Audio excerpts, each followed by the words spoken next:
Met with cheers and jeers of weebs everywhere, the anime awards happened. Could this Marvel DC crossover be the greatest in the history of comics? Child labor laws be damned, we have a new Harry Potter.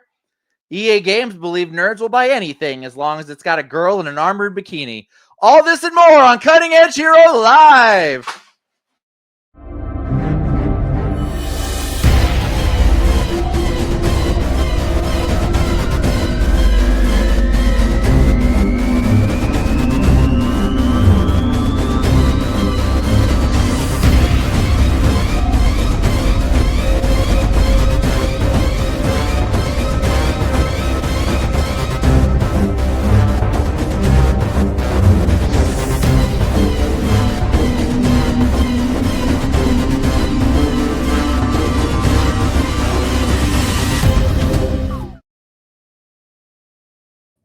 Where's everybody else, Randy? Oh no. I was doing so good until I wasn't. There they are. Welcome to Cutting Edge Hero! I am the Nerd King, Danny Stewart, your host for this and every episode of Cutting Edge Hero. Tonight, I am joined by my partners in crime and my emergency contacts. Surprise, everyone. It is Jen. Jen, how you doing? Awesome. How are you? I'm doing well. And the one and only Landon Felter. Landon, how's it been? I'm doing fantastic. And then our man in the chair, the man who puts the mid and mediocre, it is the one and only Randy. Randy, how you doing over there? It could have been better.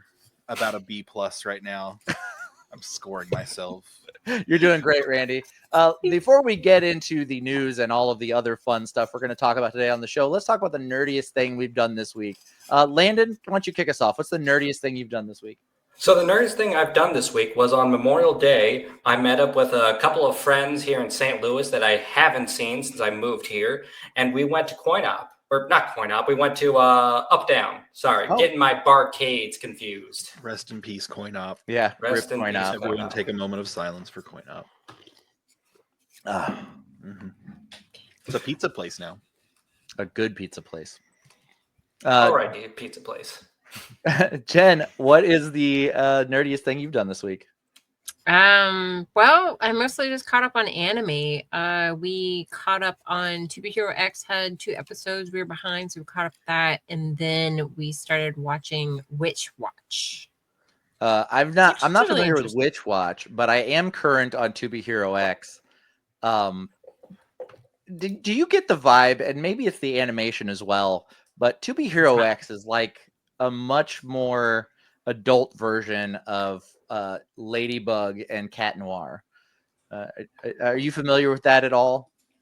I've watched a couple of episodes of that with my kids. So, Yeah.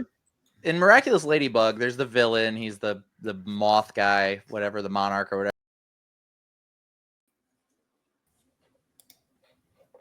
Oh, What is happening, Randy? What?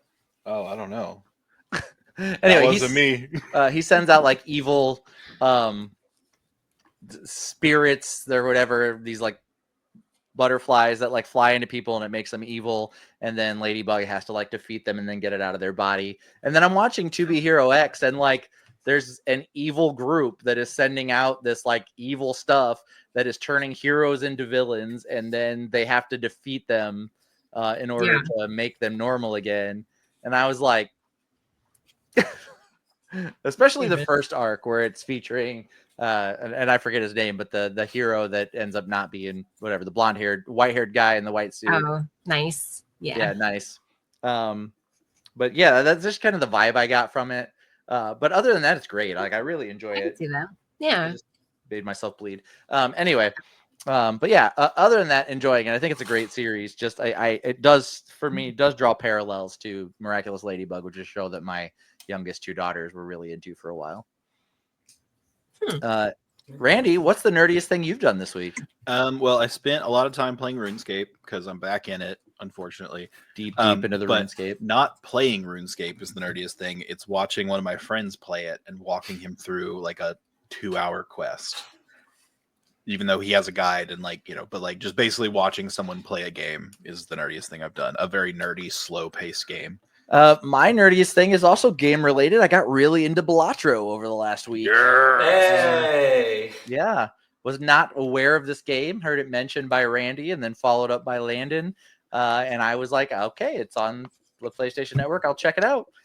It's addictive. You can get it on your phone too. I don't need it on my phone. I really do not. It is perfect because it's like a game you can start and stop because it's not like timed. It's just like in between even like hands you can throw in your pocket and be like, go do something else. You are like the ADHD Yes. steal my little bit of attention I have dealer. Like you're like, oh, come on, kid, just try it once. Enabler. Yeah, he's the enabler. Just play one more hand. Kempachi's in the chat. He said, hey, kids, my nerdy thing this week is getting back into Magic the Gathering. Spent about 9 hours playing last Saturday. What format and what's your commander? Because it's probably commander if you play for 9 hours. Kenpachi, my condolences to your wallet. Yeah, Mhm. no shit. And then Oh. Quick in the chat Toxic said, hey, stuff. Danny, what is up? Justin, glad you are here. All right. Now that we've got the nerdiest thing we did this week out of the way, you guys want to talk about some news? Always. Yes. Randy, why don't you fire up those bullet points?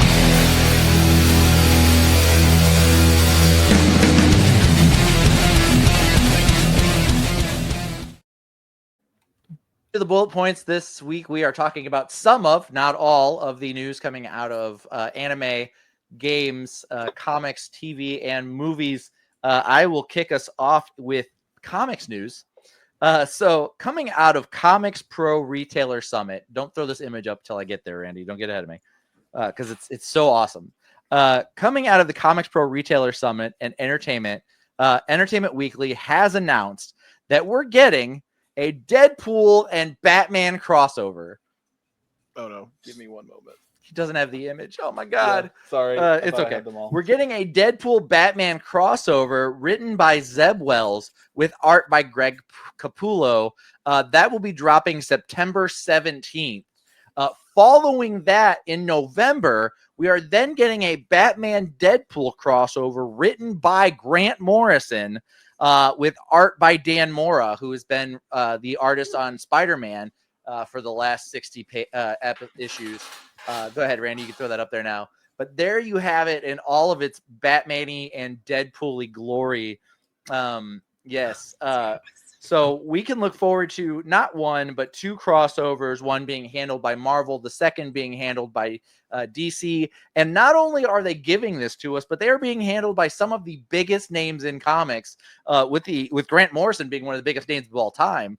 But then also, Zeb Wells, Greg Capullo, one of the greatest Batman artists of all time as well. I do have the article up here so I can read what the artists are saying. So in an interview, Zeb Wells said, after writing Amazing Spider-Man for 60 issues, I told Marvel I needed a break. Marvel told me I could do that, or I could write a comic starring Deadpool and Batman with the best Batman artist of our generation. I no longer needed a break. In Batman, we found someone who has even less time for Deadpool's antics than Wolverine, but a citywide threat from the Joker makes strange bedfellows. It's been a blast letting Deadpool loose in Gotham City. And then Greg Capullo said, am I dreaming? This crossover is likely to be the high point of my career. And I've had a great career. Some of my earliest work was on X-Force, so Deadpool and I go way back. More recently, I spent 10 plus years drawing Batman at DC. The idea that I get to do a crossover with Deadpool and Batman, if I'm dreaming, please don't wake me up. Then on the DC side, we've got from Dan Mora, no, this is from Grant Morrison. I don't do many comics these days, but there was no way I could turn down the chance to work with Dan Mora again. One of my all-time favorite artistic collaborators, and definitely no way I could turn down Batman and Deadpool. Expect fourth wall busting mayhem, owls, blood blades, and at least one giant typewriter. And then finally, Dan Mora said, this is more than I ever imagined I could do in my career. It is a huge honor to be part of this crossover. It doesn't happen too often, and I am a huge Deadpool fan. When I first worked with Grant, I didn't know what to expect, but it was an incredible team up. I always hope to work with Grant again, and working on Batman Deadpool is like a dream come true. Grant and I are working together on this once-in-a-lifetime project. It's going to be a fun experience. So this year, starting in September, and with some of the best artists and writers in the industry, we are getting the Deadpool, Batman, Batman, Deadpool one-shot crossover comics, and I personally cannot fucking wait to have that on my shelf somewhere. How many panels in before Deadpool starts hitting on Batman? It's got to be quick. It's got to be almost right away. He's going to be like, "Oh, I never thought about putting my underwear on the outside. Is it comfy?" Or something like that. Like, it's going to be crazy. You know what? It would be very funny if they did the exact opposite and it turns out Deadpool just instantly hates Batman. Just like that. The one person in the multiverse that he's just like, I don't want to deal with this guy. Yeah. It's a popularity contest and you're my biggest rival. I can't handle that. I'm looking at this cover that I put in the images. That's the Deadpool Batman cover. The Batman Deadpool cover is a little different, but Is it the? You want me to show it? Yeah, if you'll show it again, Deadpool has batarangs in his eyes and in his chest in this image. Yeah, they're so tiny. They're like they're very little small mini batarangs. They're like caltrops, but yeah, he's got them in his eye and then in his like left pec in the image. So clearly, Batman not a fan. Wonder if he'll have a utility belt like Batman from the 60s. You know what else be interesting? Deadpool would have one. In the last several years, it wasn't initially. You know, he was a Teen Titans villain first, but Deathstroke the Terminator has become a much bigger Batman villain in the last like decade, especially with the storyline where he might have been Damian's dad instead of Bruce, and they got this whole fight over who's the daddy, with the whole like storyline. But it is, you can take the image down now. It is canonically known that Deadpool is a spoof on Deathstroke the Terminator. That's why it's Slade Wilson and Wade Wilson. That's why he has a healing factor, because Slade Wilson has a healing factor. He's a mercenary, the mask matches, everything. So having that be a character crossing over with Batman is very interesting, just for that thing alone. Then you also have that we know that Batman is a comic character in the Marvel universe because Spider-Man calls the Griffin that he sits on top of the Empire State Building Bruce, as a reference to Batman. It is, I don't know, there's just a lot to work with here, and I'm very excited to see what they do with it. Yeah, I mean, two of the biggest names in comics right now, especially, like, on one hand, yeah, it's going to be awesome. On the other hand, maybe they're running out of ideas. Could be, six. It could be a little column A, little column B.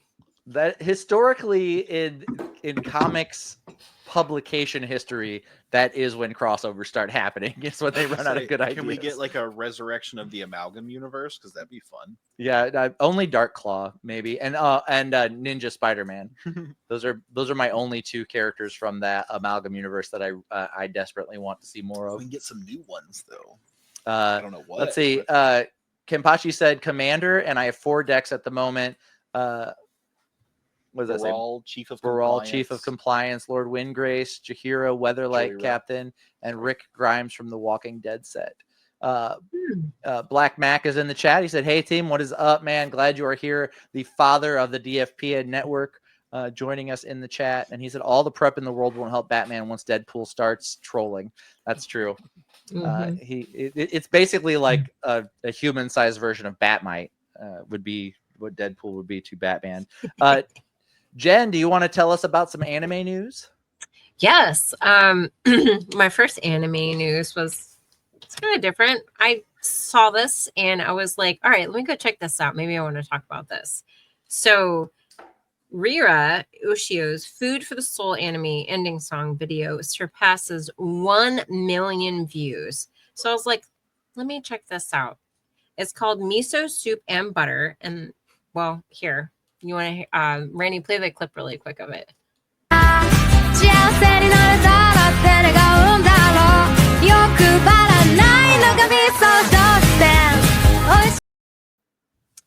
So if you go to YouTube, it's kind of like little Bebop. I was like, oh, okay. So if you go on YouTube and you watch the video for this, I was like, miso soup and butter. That's interesting, guys. It just the whole, don't watch the video. It just makes you hungry. Like, this girl is eating like this ridiculously like looking delicious food. Like it looked like a foodie just went to town in Tokyo and just started eating things. And also, basically, it kind of just looks like the average girl when she gets hangry and she needs to eat, like, now. And then she's all happy when she starts eating. And I was like, yes, absolutely. So cute song, but video makes you hungry. Can confirm. Watch the video and am hungry. Right? I'm married to one of those girls that gets hangry, so Yes. I've experienced that firsthand a time or two. I am one myself. I am one of those girls that gets hungry. You treat Eric better Hangry. than that. Oh, that's better. Get that thing out of my face. I did a couple of mic stand upgrades for the desks over the week, so I've gotten our mics off the desk, so we have more room to play down here. But there will Nice. be So, some so much adjusting. extra room for But- activities. Yeah. What else did you have, Jen? So I actually want to talk to you guys about the Crunchyroll 2025 winners that they announced. I had some beef with some of them. Mm-hmm. Do Mhm. I'm tell. wondering if our beef is the same or if we're going to be at odds. We'll see. It's gonna be fun either way. If either one of you says one negative thing about Freerun, I will murder you. Oh, no. That's Okay. that's one of my biggest beefs. That's my beef. That is my beef. Okay. So let's see. So for best continuing series and best animation, you have Demon Slayer, which I was happy about. I can get behind that, you know. I mean, it's all right. Then you, huh? It's all right. Yeah. So Solo Leveling won Anime of the Year, run Best New Series, Best Season Action, 1. Best Main Character, and Best Score. For season 1 is my biggest gripe with this, because people, like, it's running concurrently, like the voting was running concurrently with like the second season airing, but it's for the previous year, so it's for season 1, and season 1 is not on par with season 2 or Free Run season 1 or Don season 1 or Delicious in Dungeon season 1. Like, honestly, I think like all of these were in like better contenders for than Solo Leveling, in my opinion. But Freerun not winning Anime of the Year is the biggest ripoff in the history of anime. Like, Oh, easily. I like Solo Leveling. I think Solo Leveling is great as an action anime that you can watch mindlessly and have a good time. But there's nothing crazy going on in it. Like, he's gained the ability to level up, and that he's getting stronger. But like, I'm not like, oh wow, this has made me think about the world and the way I interact with it. Freerun did. Freerun definitely did. Like Freerun, the only thing I could probably give people is like the first few episodes are kind of slow, but it's story building. It's a great story. It's got action. All the characters are amazing, have amazing personalities, and I love the interaction between everybody. I was super disappointed to see that it didn't win Anime of the Year. Like, that was just like fucking crime. I don't know how Sorry. it didn't. I don't know how it didn't. I don't either. because the people who vote on it, isn't it like a community vote? I guess. Like didn't the community vote on this? But And it's frustrating because if Freerun's got everything. It's got great combat. It's got great story. It's got great characters. It's got great character development. It makes you think. It's got history at the same time as it, it literally doesn't have history. It's new, but it makes you feel like it's old. Like, Freerun is awesome. It changes the game. And Solo Leveling, for all that it is, and that it's an isekai with, that isn't an isekai. It's, it's fun, but I wouldn't say it's incredible. Like, I don't get it. I don't get it. The story is not really in depth. Like, it's So Freerun won Best Director, Best Background Art, Best Drama, and then the Best Supporting Character is Fern. I love all that. I do love the fact it did get its flowers. Like, it definitely got its like Yeah, recognition, but I still vote number one of the year. I mean, it got lilies. It should have got roses. Yeah, I guess the only place that I'm really that upset is the Anime of the Year. Like, Solo Leveling is great, but it's not that great. Like, it at the end of the day, like 10 years from now, there'll be another anime that will be as exciting as Solo Leveling, and we'll talk about it on the same level. There will probably never be another anime like Freerun. that touches in the way that Freerun does. And I will say it is on season 1 Mhm. and Solo Leveling is on season 2. And I feel like animes like this are, which I don't think it will, but like I've watched so many that like shit the bed in season 2. Yeah, There's such a strong start and then they fall off. I hope But Freerun doesn't I shit the can't bed in season imagine 2. it does, but I don't know because I haven't read the manga. But then I also plan to. the season 1 was 25 episodes. Season 1 of Mhm. Solo Leveling was 12 episodes. Also, Season, it's like 2 episodes Mhm. per like episode, honestly, because like they're like 15-minute yeah. or like 10-minute stories. Kenpachi said, "Yo, yeah, like how the fuck did I Freerun agree. lose to Solo Leveling? Bullshit. Solo Leveling is that. great, but I like Freerun. Totally agree with that. Do we have any other news coming out of the anime awards? The only other thing I was happy about is that that Dan to Dan won the best opening sequence. So I was happy about that. I mean, I routinely listen to that song. I'm like, Dan, Yes, Dan. it is. Mhm. Oh, It's yeah. catchy. That would be Catchy as another fuck. one where I would be so upset.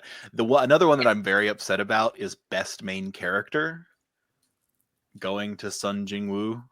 Yeah. Oh yeah. Yeah. Over free. Like honestly, like Okarun. I mean, it's also in its early days, but I like Kafka. I don't think Kaiju number 8 was like the best show, but I like Kafka. I like Freerin. She was in the running Mhm. as a character, which is pretty awesome.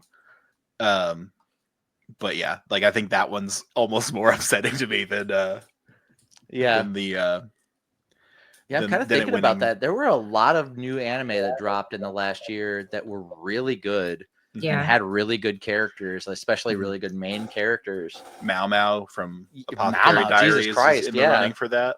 Now Did that was Apothecary awesome. Diaries win anything good? Best voice performance, Japanese. Jesus That's Christ. stupid. It was insulting. Yeah, That's so good. yeah. Oh my god. But it, like was Zenshu in the running at all? Because Zenshu is fucking incredible. Now I realize that was this Zenshu. year, so it might not have been in the running for this anime awards. But Zenshu was awesome, and the main character was great. She had a lot of growth as a character from beginning to end. It was really well done. Black Max says Solo Leveling and Freerun are two different flavors, though. Absolutely, but Mhm. compared to each other side by side for best anime of the year, I don't think Freerun is even, or I don't think Solo Leveling is even close. I will say soundtrack great, yeah, absolutely. Solo Leveling has some incredible music. They definitely hype up the fights with the music that they have in it. So I think that the soundtrack does its purpose in that, and I'm not upset about it winning that. But yeah, there's just so many great characters that have joined the anime world in the last year for them to just go with Sung Jin Woo.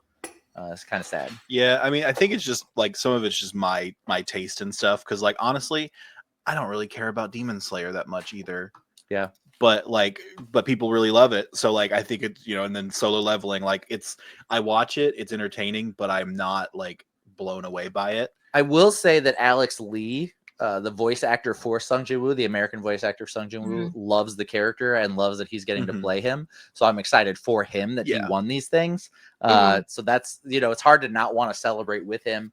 And Caitlin Glass, who is the voice of Nami in One Piece, is the director of Solo Leveling, and so them winning these accolades is really cool because from all of the voice actors I've talked to, Caitlin Glass is one of the nicest people on the planet and great to work with. So I do want them to get good things and for these things to have been good for them. So now they're award-winning voice actors and directors. So that's great. I'm happy for them, but up against the Freerun crew, I just don't see it. I also think a huge snuff, because I'm scrolling through here and I don't see that they won anything, was Delicious in Dungeon or Dungeon Meshi.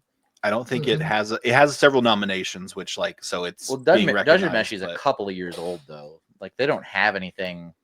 They're nominated for stuff. Oh, were they? Okay. Yeah. But it's just they didn't get anything. But I mean, I guess to be nominated is such an honor anyways. But also it's one of those things where it's like, okay, they won their awards, they got recognition, good.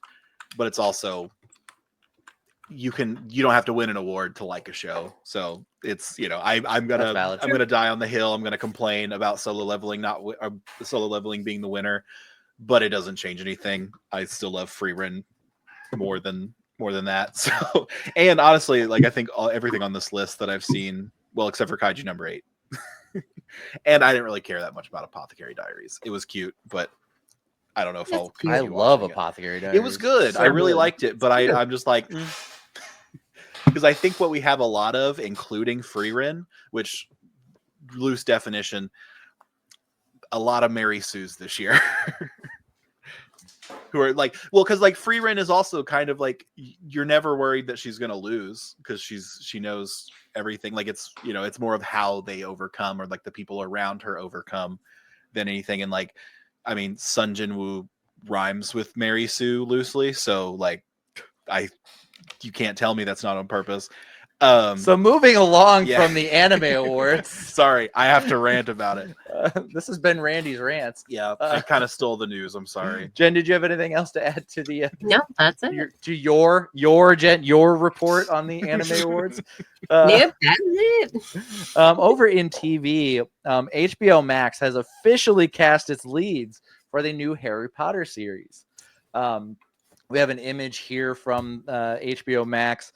They have cast Arabella Stanton as Hermione, Dominic McLaughlin as Harry, and Alistair Stout as Ron. They are joining the official casting of Nick Frost as Hagrid and John Lithgow as Dumbledore, as well as the other announced cast. What do you They're guys so think? cute.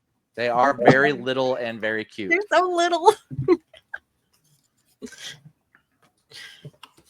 I'm excited. I like the casting. They look really close to the characters. I like it a lot. I'm excited to see what these kids got. What you got? They look like 3 young kids, vaguely like the characters, and in the same age. So yeah, good casting.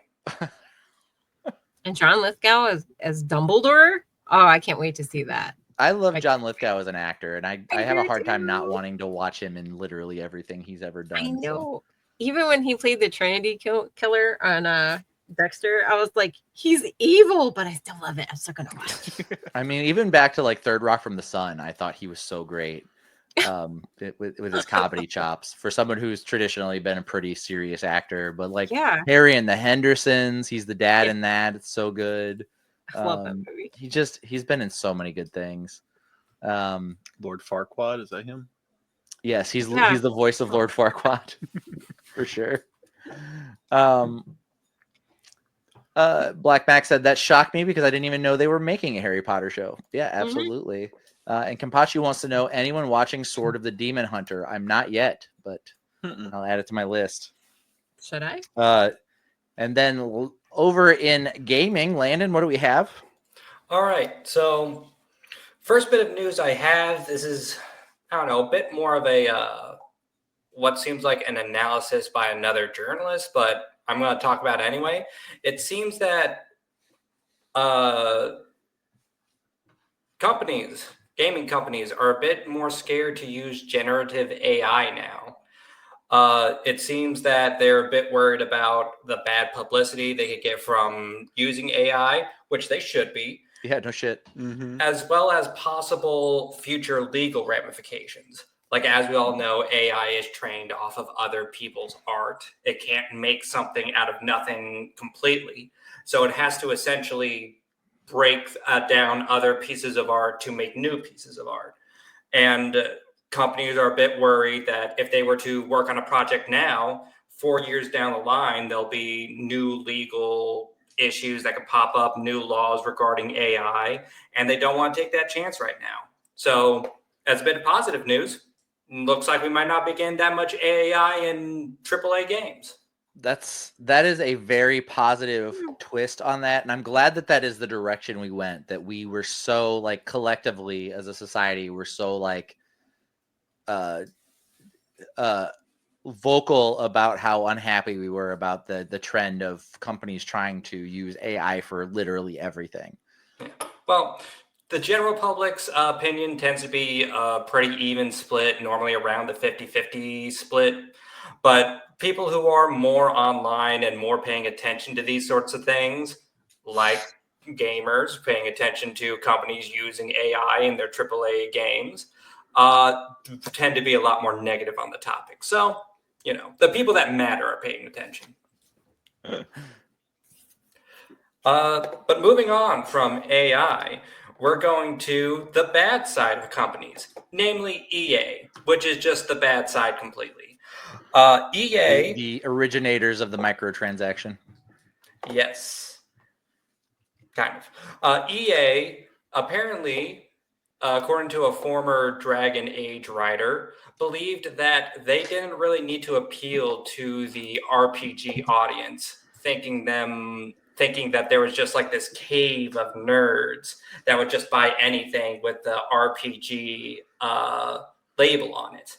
And that they didn't really do anything to appeal to this audience. They could just start with a base RPG and then add mechanics and polish and everything that appealed to every other market, which is what they actually wanted, according to former EA writer, where I had David Gator, according to former writer David Gator.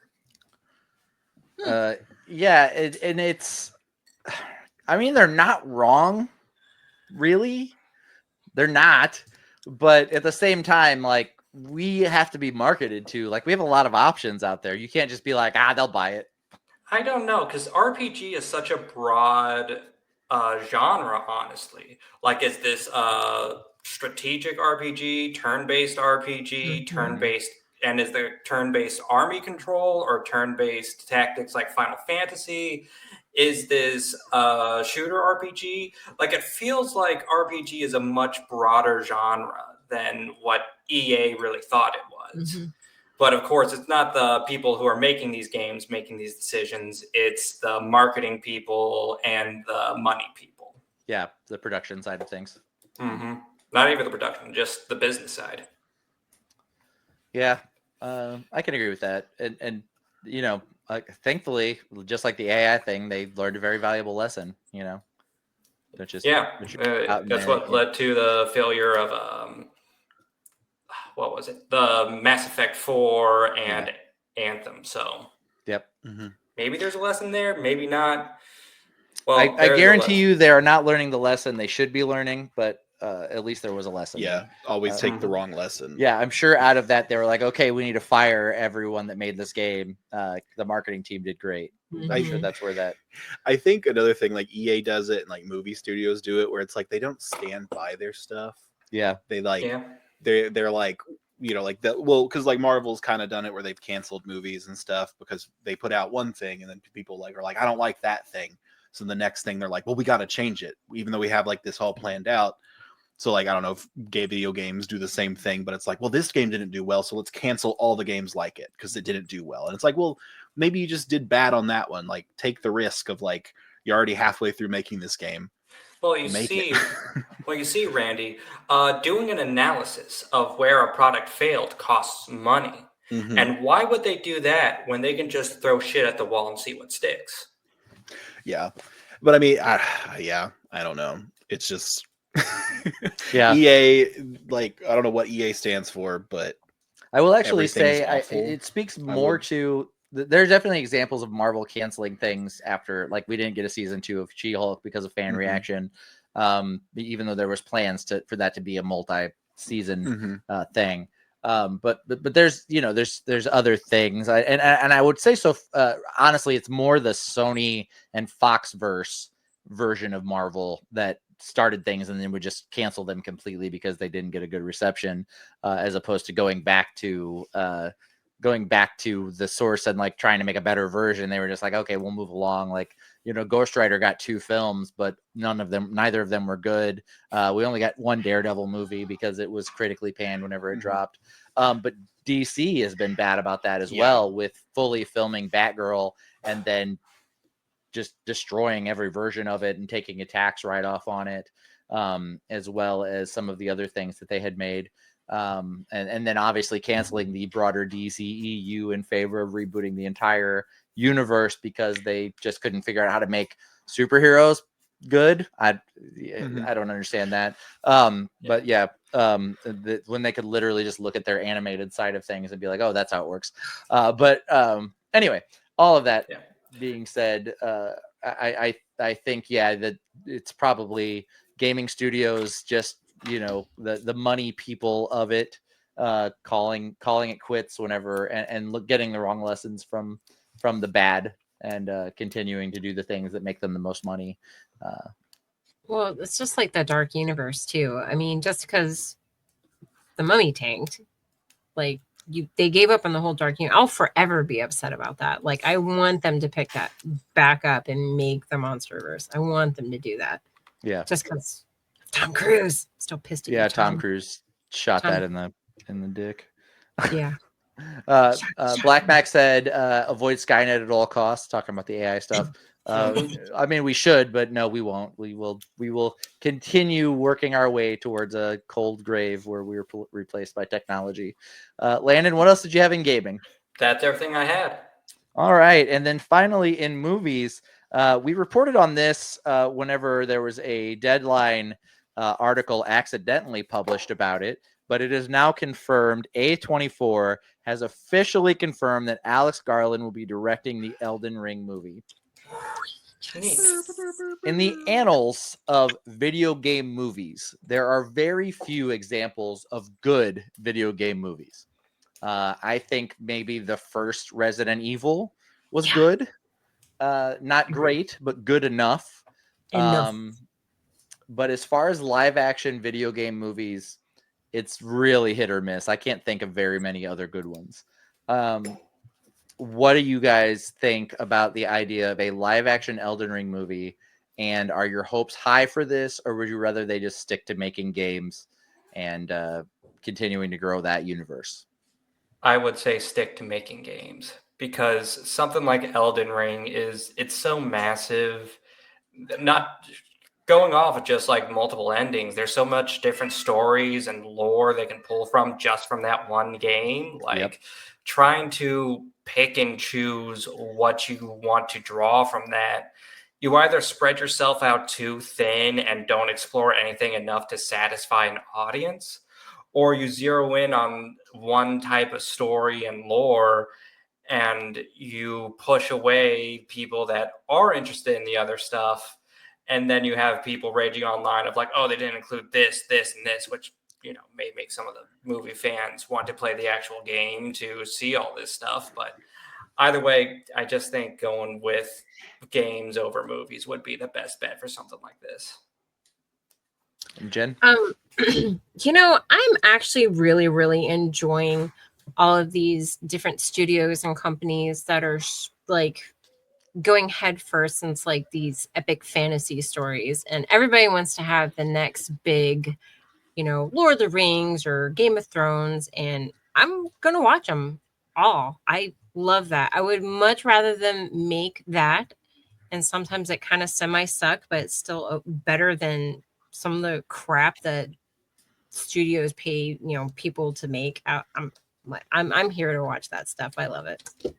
And then what do you think about A24 being kind of the indie film darling of making small studio films with maybe a little bit larger budget than your average indie film has, taking on what is more than likely to be a large scale action film that would, I doubt is going to eschew like CGI and big budget ideas whenever that the monsters and characters in Elden Ring are these larger than life creations. Right. What do you think that says for A24 that they're getting in bed with kind of one of these larger cross promotional movies? There's been so many movies made where I was like, that sounds like some dumb shit, and then they make it and it looks impressive. For instance, Cowboys versus Aliens. I'm like, what the fuck is this? And then I watched it and I was like, actually, that was kind of fucking cool. But I mean, based on the comic answer your book, question, Cowboys versus Aliens. Yeah. And if they are going to go out on a limb and try to like go above the indie stuff that they've been trying to, or that they've been doing, and they're going to do something even like more amazing, all right, I'm going to give them a chance. I'll give them a chance. Yeah. I mean, look at Netflix. I mean, Netflix, it's this huge streaming monster. And, I still remember the very first DVD that I had them mailed me. So, a long Yeah. way. Kenpachi says, I loved the World of Warcraft movie. The Warcraft movie. Still one of my fave movies of all fame fantasy movies. I don't think that opinion is broadly shared, Kenpachi, but I do appreciate your honesty. I was thinking about that because you said you can't think of one. I was like, I think it was just kind of under the radar, where it was just nobody was like, this is terrible, but nobody was like, greatest movie ever. I guess except Kenpachi. But I could start a list of terrible video game movies, but I I'd think be people here a were long like, time. it's a good effort. I think is kind of like what I've heard. Like the sentiment was, where nobody was like angry about it, but nobody was like, this is a wonderful. Well, you know what the problem is Henry Cavill has talked about this a lot. Is whenever you play like a video game or you read a book or read comics and they're trying to make an adaptation of it, there are the purists that are going to get pissed off because it doesn't follow what the source material does. And then I feel like they're kind of in this weird spot, like, well, what was it? Was it Dragon's Blood? Where it was like so geared towards like the fans of the show that you actually have to be a fan of the game in order to like understand all these different characters and everything. Where I feel like a lot of the studios try to do like some stuff that they make up and then like some stuff from the source material, and you end up pissing everybody off. There definitely is a line to walk there with the adaptation direction. Yeah. And who doesn't love an origin story over and over and over and over again? I don't think that's the way to go, but there are definitely ways to eschew the origin story and still feature the origin materials as like flashbacks or something without having to tell the entire narrative. I think the thing that where fans get like, this sucked and I don't want anything to do with it is whenever you completely change the narrative around the origin story of these characters, and then they're not really the character and love by the time they are who they're supposed to be on the big screen. One of the most fitting examples I can think of this is Sylvester Stallone being Judge Dredd. He was very much just Sylvester Stallone in a Judge Dredd suit. Took the mask off almost immediately, which Judge Dredd never takes his mask off, and his like 70-year history as a comic book character has never once removed his mask on screen. Yeah, the Carl Urban version is definitely better. Yeah, but Landon, we didn't really get your thoughts on A24 kind of leaning into this like bigger budget film thing. What do you think? I mean,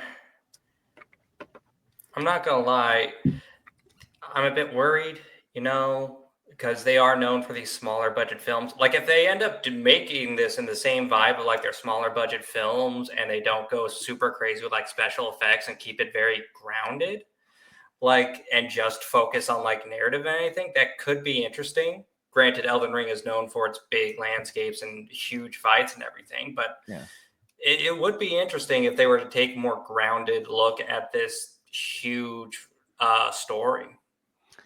Like, how are you going to do Godfrey or Godric or like? I think Milena is maybe the only character that may work on screen without CGI. Like everyone else is these giant hulking people, So I just don't. I don't know how they're going to do that without leaning into that like big budget CGI side of things. And I don't think there's any way to make Elden Ring as a fun, kitschy indie film. Like I just don't think there is. Well, like I'm looking at Alex Garland's like other movies and stuff, which like just movies in general. I don't feel like Elden Ring has a point of view character that you can easily slot into, like the audience surrogate. Because like Minecraft isn't like that movie doesn't lend itself to a story, which I'm not saying it was a great movie. It was a great movie. They Minecraft had was some awesome. but like they had a person that we followed, like the kid was kind of our point of view character. We followed him. You went into like the fantasy world. I don't know what you do in this one because like because like even your character is like not a character. They don't have any lines. Yeah, they don't have like they don't have a personality, name. right? They're one of a billion other people playing the exact same because you game. need someone like if you go into a world that weird, you need like someone for the audience, like people who aren't Elden Ring super fans, but like my dad who wants to go see this movie, you need to have something to onboard them into the movie in order to make it like widely appealing, which I guess I don't know if A24 cares about wide appeal, because Well, like if a lot of their movies are like kind of dense, weird stuff. So if they just lean into the Elden Ring lore, it could be the story of Ronnie the Witch and the Knight of Blades, and it could be from Ronnie's perspective. But, like- Ben Stewart, our human relations specialist and fact checker extraordinaire, is in the chat. Ben, glad you're here. hey, I it's the mean- people that look at me and make words on Wednesdays. We try to make words on Wednesdays. But anyway, yeah, I struggle to make words. I don't know what it says for A24 as a studio, whether they're planning to go bigger, or what it says about their Elden Ring attempt, whether it's going to be a much smaller scale and the grandiose, large, deformed villains are just going to be normal human sized, or whether they're going to use forced perspective, probably use practical effects. If they do that, I just don't know that it's going to hold up visually to the cinematic experience that is playing through Elden Ring. Get the Jim So Henson I don't know. Company on it. I'm apprehensive at best. Like A24 is good at weird, but I don't know how to do this one. Right, within their normal But like, I mean, like framework, I'd say. Alex Garland's good at weird too. Yeah. Like, I don't say I love all of his movies, but I don't think any of them were like terrible, like the ones that I'm looking at. But So I don't know. Kimpachi said, "Have you seen the Attack on Titan live action?" That is what we are getting. So I was just kind of sitting here, like browsing at the. It's not good. I'm like, all right, it's kind of giving me a more advanced sci-fi Hercules and Xena vibes. Ben said Danny plays 2,000 hours of Elden Ring and thinks he's an expert. I have put a lot of time into Elden Ring, and I've listened to and watched a lot of lore videos. I went into like a deep dive of it, so I have a pretty strong understanding of the Elden Ring history.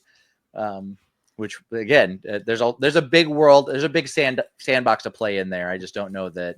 I don't know. We'll see what they do. We'll see what A24 and Alex Garland can give us. It may be the greatest video game movie ever made, after Super Mario Brothers. Wait, which The one? original with John Leguizamo. Okay. Yeah. But anyway, that does it for the bullet points. I hope this news didn't just graze you.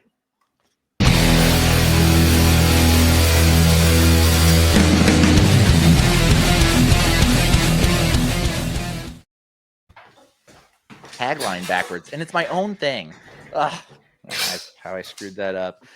We're going to talk a little bit. I've recently dove into. I was a little behind on the Absolute comic storylines, and so I've recently dove into Absolute Batman to check that out. And I was initially just looking at it, worried that it was going to be a modernized take on The Dark Knight Returns, but I have since laid that concern to rest. Absolute Batman is incredible. I would like to report that it is very much Batman, no matter what. That even though this is a Bruce Wayne that is not a multi-billionaire, he is still Batman regardless. And so the idea that Bruce Wayne in any universe with any set of circumstances is still going to become Batman at the end of the day is very cool. And I love this character, and I love the way that they're doing the story. One of the really cool things about it is that the majority of Batman's rogues gallery, the Riddler, Two-Face, Killer Croc, who else? Penguin, and I feel like there's one more that I'm not thinking of. Catwoman are all his childhood friends. They are all on his side, and they are all part of helping Batman be Batman. So they're not villains in the story, at least not to this point, which I thought was really cool. Waylon Jones, the Killer Croc, was a former professional boxer who taught Batman how to fight. The Riddler taught him how to be a detective. It's just like it's pretty cool that they all get to be a part of his origin. The Joker has shown up, but we haven't gotten anything beyond seeing his face. And he said like he had like one line in the issue like 8, I think, or issue 7. And other than that, the villain to this point has been Black Mask, Roland Sionis. And that story's been really cool as well. He feels much more like an indie comic villain than he does as an actual Batman villain, and it's really interesting. And then they just introduced Mr. Freeze, and he's like this like God, I can't even think of the term. Like a Wendigo is no, kind of what he looks like in the kind cover. of, but he's like Tall, grotesque, gangly. Like a Slender Yeah. Man. but he like transforms from a normal person into this giant ice beast, and he literally beats the shit out of Batman. But one of the other cool things about it is that like Sorry. Alfred is an MI6 agent that his daughter lives in Gotham, so he like pops in and out of Gotham for like different things, and that's how he ends up working with Batman. But he's not the Wayne family butler. Bruce's mom is still alive, and she's Jim Gordon's deputy mayor. So she's still around, and she has a unique relationship with Gordon, which I think is neat. And Batman is an engineer who works as a construction worker in the city of Gotham to help with all of the like rebuilding from crime and destruction that happens in Gotham. And that's how he funds his fight against crime. And he's just fucking massive. Like this dude is just built like a brick shithouse. He is so huge. And the Bat costume is something he engineered himself. And as opposed to having like really cool like Bat gadgets, he engineered something akin to what he had in like Batman Begins, where he can run electrodes through his cape and it like stiffens and he can use it as a weapon, and he uses it to like walk on. He uses it as his grappling hook. He uses it to fly. So his cape is like the thing that makes him the effective fighter that Batman is. It's his like go-to gadget. So I got a couple images. You got a couple images. Go ahead and throw them up whenever you're ready. That's like him swole. Yeah. Notably, the bat symbol on his chest is the head to a battle axe, and his cape turns into the handle for it. The bat cycle is a revved up motorcycle, and then I think we've all seen the images of the Batmobile. It is a construction site dump truck painted black with this like bat bridge thing that Bruce built as a child that is this like incredible engineering feat he was able to accomplish as a 10-year-old, which got him creating it is what won him a trip to the zoo with him and 5 of his friends, which is where his father was gunned down by Joe Chill and starts the whole Batman story. So there's no Ra's al Ghul to this point. There's no like greater lore. He wasn't trained as a ninja. He's just a big dude that knows how to fight. Does this dude have a mustache? Huh? Does he have a mustache? Batman?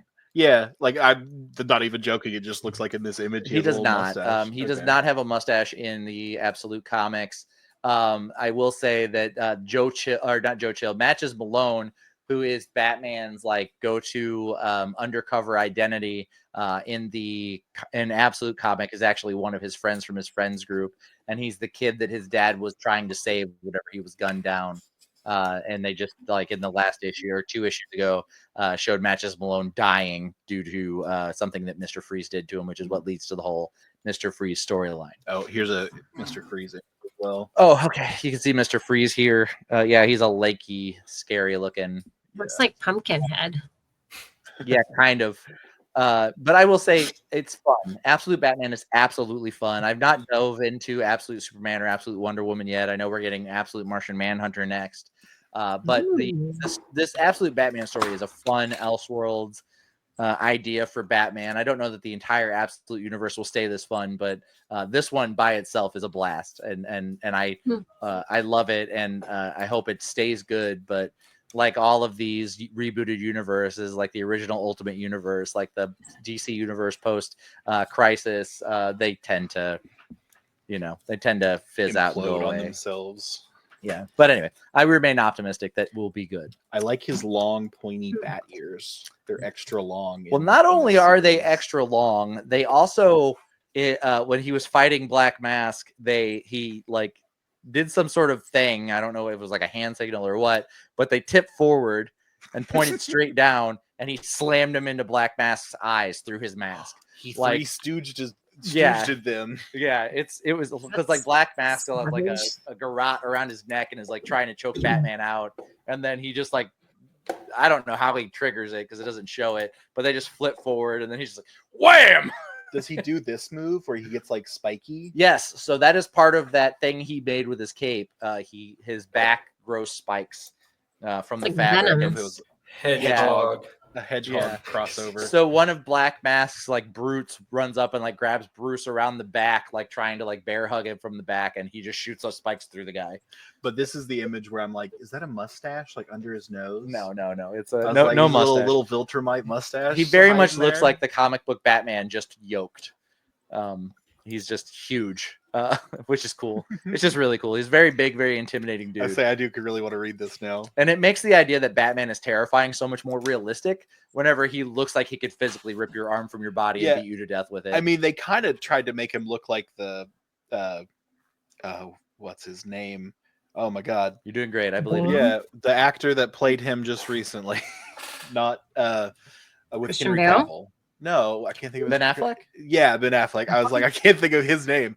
But like they made the bat chunky, Oh, yeah. and then they also made him big and wide because like the suits were huge and Ben Affleck got like super swole.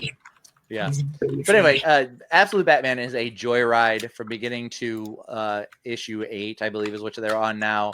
If you have time, check it out. It is so good. Highly recommend. I love Batman anyway, but it is a very good story. And it's a lot of fun to see him and Alfred in this new relationship where Batman's like, piss off, man, I can do my own thing. And Alfred's like, I'm a fucking professional. Let me help you. You're not my dad. Yeah. And it's pretty fun. There's actually, when he's fighting Black Mask at one point in the comic, Black Mask breaks Batman's arm. And he is back in like one of his many bat caves throughout the city.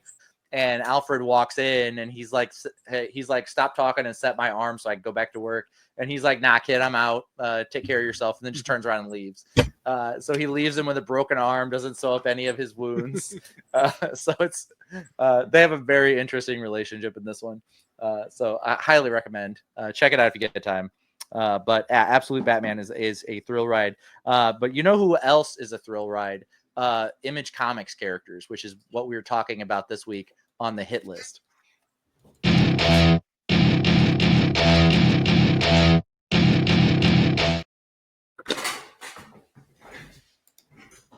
Welcome to the hit list. This week we are talking about our 5 favorite Image Comics characters. Image Comics, founded in the 90s by 7 Marvel Comics writers and artists who wanted to have more control over their original characters, founded Image Comics. And they definitely changed the game and gave Marvel and DC more to think about and kind of put them on notice, like, hey, you guys got to step it up. This happened during the like extreme era of the 90s where everything needed like spikes and chains and claws, and Image was the like leading edge of that that Marvel and DC tried to kind of catch up with them on.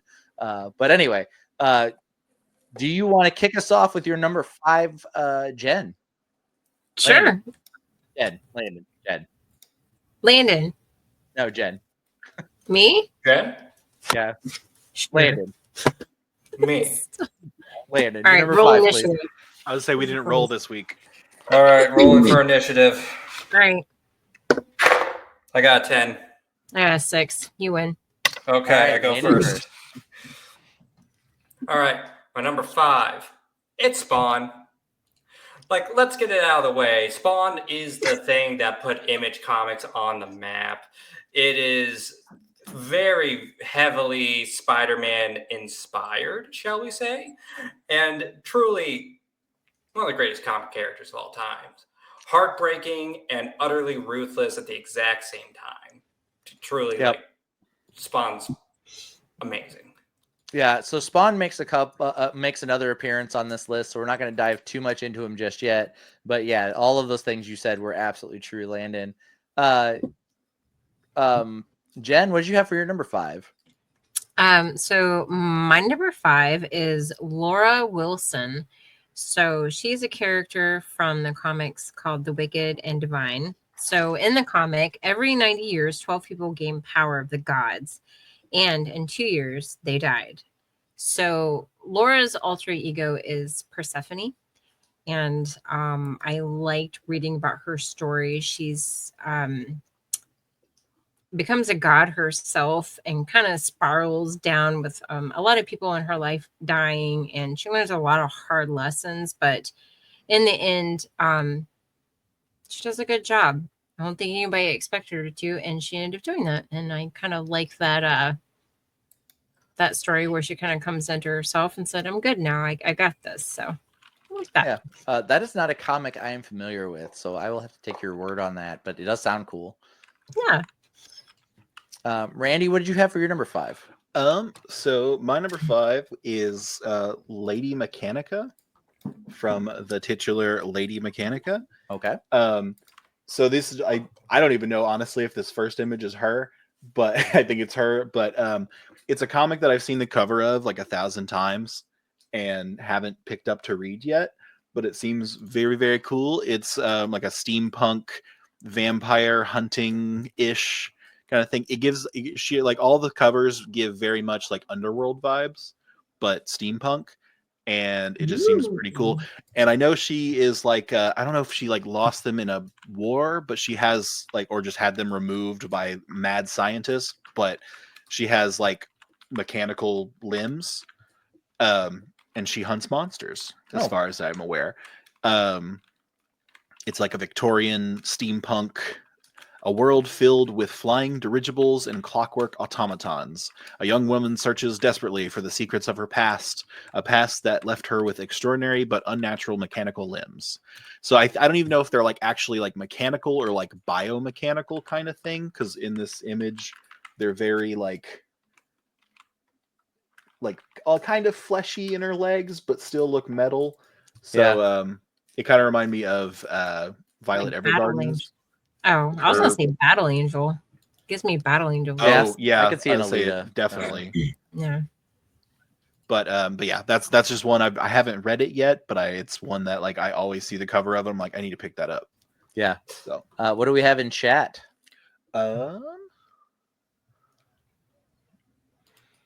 Someone saying Xandalorn01 said, I rock with Lady Mechanica. Hi, I Rob. don't think we have any number 5s yet. Okay. Mac said, I sneak into the party late as fuck. Hey, guys, I've been here the whole time. We're glad you're here. What is Nobody's gonna be upset with you showing up late if you bring your hit list. Yeah, if you show up with your list. So I am gonna do my number 5, but before I do that, I want to go on a brief tangent about Marvel or Image Comics. So Image Comics, kind of their mission statement whenever they founded Image Comics, they left Marvel Comics and they decided to found their own creator-owned comics company where they would own all creators would always own 100% rights for their characters out of their own studios, and they would only be publishing under the heading of Image Comics. Now, the idea behind that they will always own their creator-owned stuff is great. That's a great thing. It's always been a problem in comics that creators don't get to own their own work, because it was by and large, comics creation has always been like work for hire. You create the character, the comic company owns the character, and you get paid, which was how it started, and it stayed that way for a very long time, with the exception of like Bob Kane with Batman, and then obviously we know that he forced Bill Finger out of even being recognized for creating Batman, so that was a whole other thing. But very, very rarely was that the case with the comics. The only issue I have with this is that when Image founded itself, the creator-owned characters that they all used were just the comic characters they were already working on with Marvel in new forms. They were just close enough to keep from getting sued. And this is true for almost every one of them. So when you look at Spider-Man, the early Spawn comics and the early Spider-Man appearances, I have a couple of images here. So Todd McFarlane, well known for Spawn. Spawn's a great character. People love him across the board. Go ahead, Randy. But this is like next to each other a Spawn cover and a Spider-Man cover, both drawn by Todd McFarlane. A little bit further up, this is an image off of the first issue of Spawn. Go ahead, Randy. That is right next to an image of Spider-Man that Todd McFarlane drew previously. So you can see Spawn is very much just Spider-Man with a cape.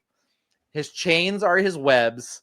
He's got a spiky thing around his leg, and he's, wears a lot more black than red, whatever.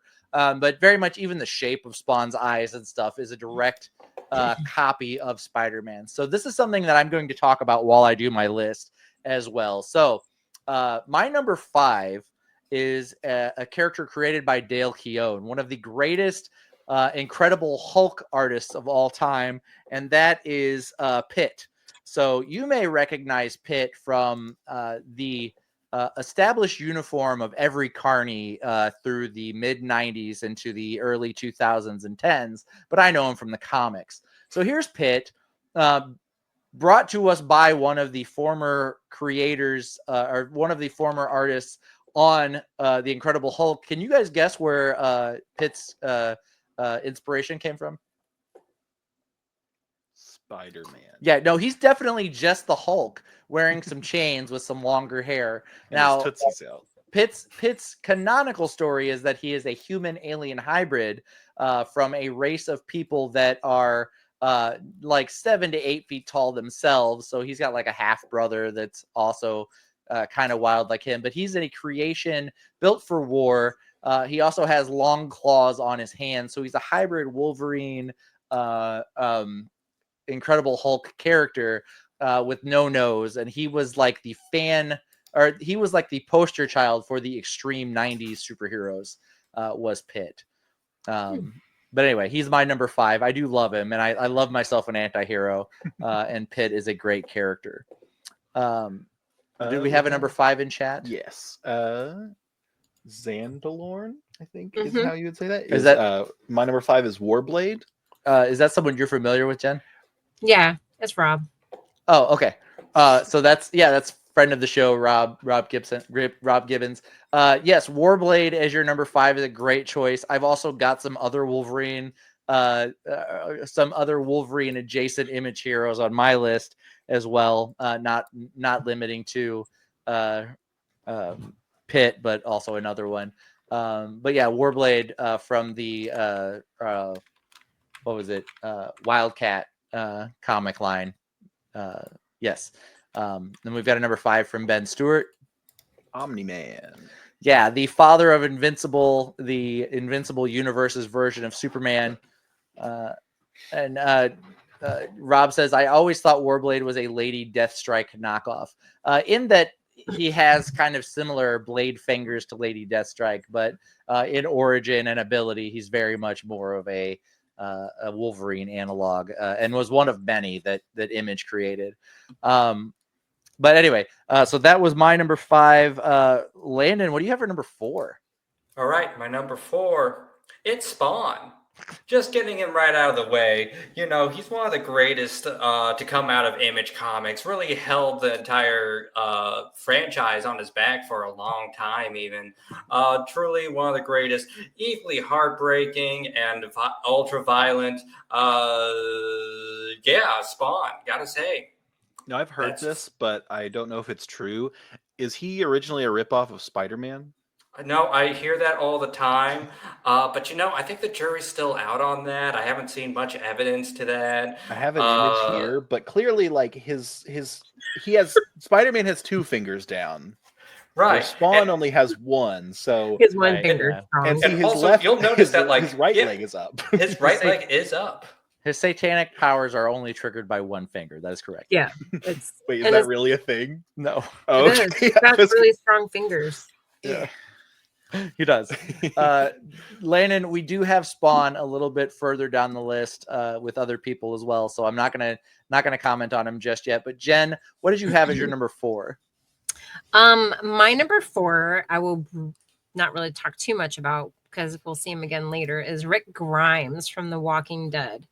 Let me just say that if I had to be stuck in a zombie apocalypse, much like all these characters, I would want Rick to be my leader.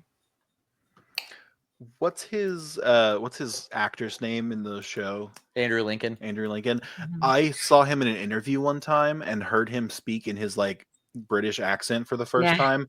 It blew Whoa. my mind. Yeah. Have you ever seen Love Actually? Yeah, he's in So that too. I mean, SNL spoofed it a couple of Mhm. times, but the scene where the guy like drops Yeah. the cards, that's him Mhm. in the British love comedy or anyway Christmas movie that does the like card dropping for Keira Knightley, and very much different from playing Rick Grimes for sure. You know, have you ever heard, like, I've heard a lot of British people say that. They said that is the easiest American accent to do is the Southern drawl.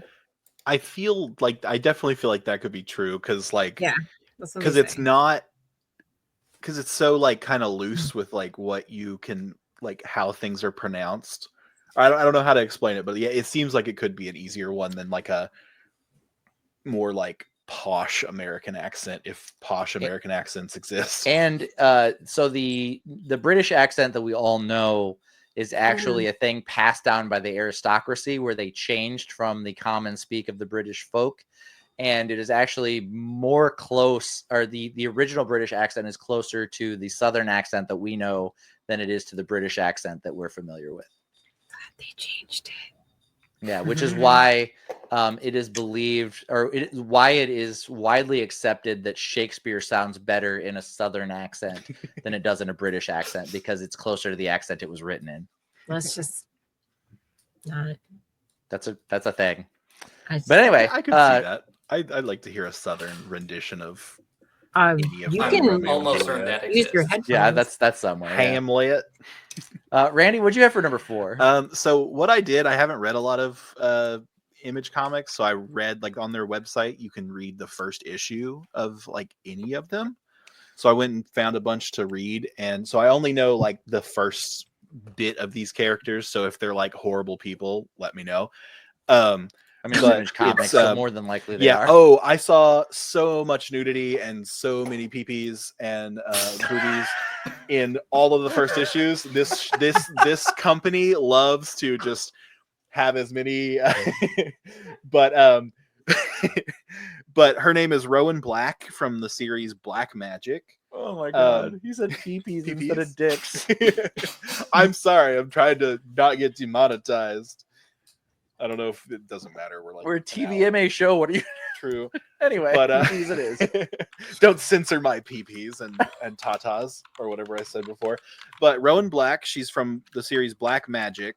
And it starts out as like this, it's all in black and white, and I guess maybe it's a thing when she uses her powers, it gets a flare, like a flash of color, but it really pops in this where it's like the full spread is like in color, where the whole thing had been in black and white.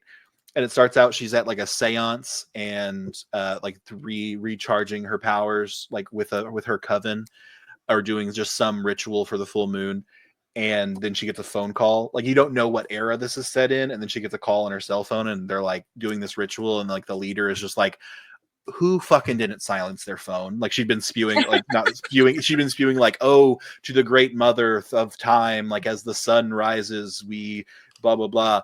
And then then the phone keeps ringing, and she's like, who didn't fucking silence their phone? And then like it's a call from work, and there's a hostage situation. She's a police officer, she's like a detective, and she's like, why are you calling me, kind of thing, like I'm not a hostage negotiator. And she gets there, and this like a burger joint has like 4 hostages, and he wants to talk to her, like he wants her specifically. So she like, you know, negotiates, goes inside to get the hostages released, and then he's like possessed or something, like he's under someone's control to like whatever. And then whenever she tries to, like, she's like trying to talk him down and being like, I don't know what you're talking about.